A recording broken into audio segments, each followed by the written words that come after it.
Hello friends, good morning. तर आज आहे आमचा तिसरा दिवस अंदमानमध्ये आणि आता आम्ही आहोत हॅवलॉक येथे.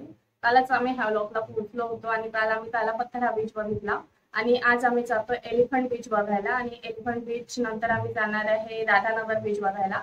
तर असं म्हणतात की राधानगर बीच हा इथला वन ऑफ द खूप सुंदर असा बीच आहे. तर तो बीच कसा आहे ते आपण बघू आणि एलिफंट बीचवर पूर्ण ऍक्टिव्हिटीज होतात लाईक पॅराग्लायडिंग, जेट स्कीइंग आणि बाकी पण ऍक्टिव्हिटीज तिथे होतात. तर तिथे कुठल्या कुठल्या ऍक्टिव्हिटीज होणार आहे आणि त्याचे काय चार्जेस असणार आहे आणि राधानगर बीच हा कसा आहे ते आपण व्हिडिओमध्ये बघणारच आहोत. तर त्यासाठी तुम्हाला आमच्या सोबत बनवून राहायचंय. तर चला आता बघूया आपण एलिफंट बीच. तर आता आम्ही निघालो आहो एलिफंट बीचसाठी आणि त्याआधी तुम्ही बघू शकता आमच्या हॉटेलचा बाहेरचा व्ह्यू हा किती सुंदर असा आहे. इथे खूप मोठी अशी बुद्धाची मूर्ती आहे आणि त्यामुळेच इथलं जे एन्व्हायरमेंट आहे पूर्ण पीसफुल करून टाकत आहे. आणि त्यानंतर मी माझा ब्रेकफास्ट कंप्लीट केला. तर ब्रेकफास्टमध्ये होतं सांबार, इडली, थोडासा पास्ता आणि एक डोसा घेतला मी आणि त्यानंतर आम्ही पोहोचलो एलिफंट बीच. तर इथे आपण बघू शकता की हा मेन एलिफंट बीच नाही आहे, इथनं सुरू होतोय. बट जो मेन स्पॉट आहे एलिफंट बीचचा जो फक्त स्पोर्ट्स ॲक्टिव्हिटीजसाठी फेमस आहे, तर तिथे आपल्याला जावं लागतं. या ज्या छोट्या छोट्या बोट्स दिसत आहेत यांनी आणि इथे जे तिकीट काउंटर आहे तिथून तिकीट घ्यावं लागतं आणि त्यानंतर आपल्याला बोट असाइन होते आणि ते बोट आपल्याला फायनल स्पॉटपर्यंत घेऊन जाते. तर जे तिकीट आहे ती साधारण 1500 रुपये तिकीट आहे आणि फायनल स्पॉटपर्यंत पोहोचायला आपल्याला 35 ते 40 मिनिटं लागतात.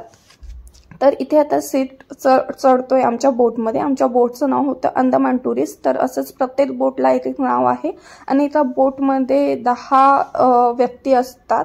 तर 10 जणांना हे बोट जे फायनल स्पॉट आहे जिथे सगळ्या स्पोर्ट्स ॲक्टिव्हिटीज होतात तिथे घेऊन जाते. तर हा जो राईड आहे फायनल स्पॉटपर्यंत जायसाठी हा पण खूप जास्त एन्जॉय करण्यासारखा राईड आहे, कारण पाणी पूर्ण तुमच्या अंगावर फेकलं जातं आणि तुम्ही पूर्ण ओलं होऊन जाता. तर जर तुम्ही पाणी एन्जॉय करत असाल तर तुम्हाला इथे पण खूप जास्त मजा येणार आहे.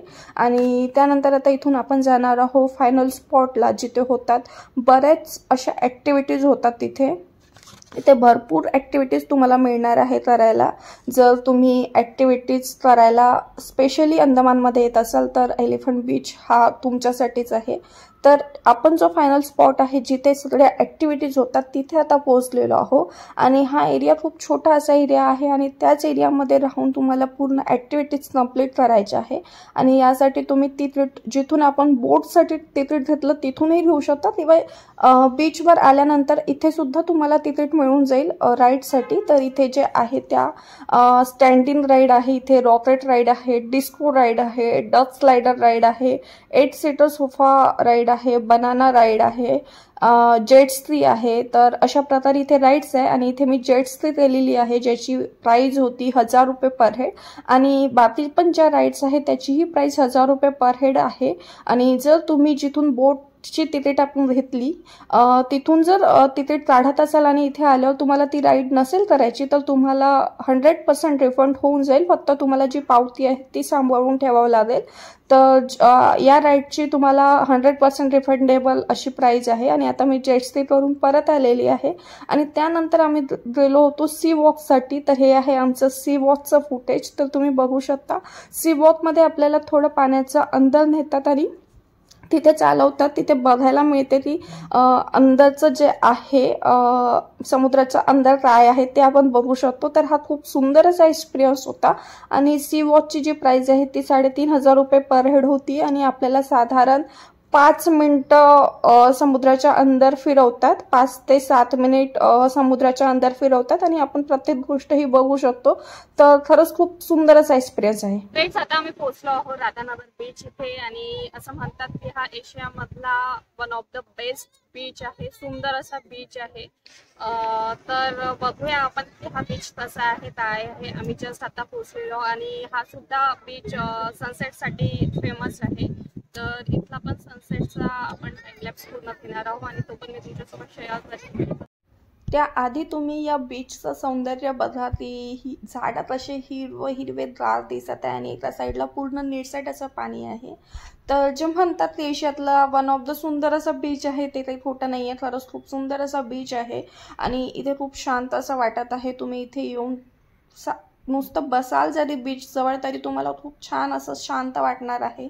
आणि याच बीचवर तुम्हाला गर्दीसुद्धा मिळणार आहे। बाकी बीचवर इतकी गर्दी नाही आहे, पण राधानगर बीचवर बरेच लोक आलेले आहेत आणि इथे तुम्हाला गर्दीही मिळणारच आहे। जसं एलिफंट बीचवर स्पोर्ट ॲक्टिव्हिटीज करायसाठी लोक येतात, तसंच राधानगर बीचचं सौंदर्य बघण्यासाठी दुरून दुरून लोक येतात।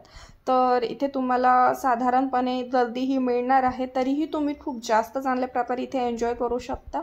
तुम्हाला काही नाही, जाऊन फक्त बसायचं आहे। खूप सुंदर अशा लाटा येतात आणि तुम्हाला खूप शांत असं इथे वाटणार आहे।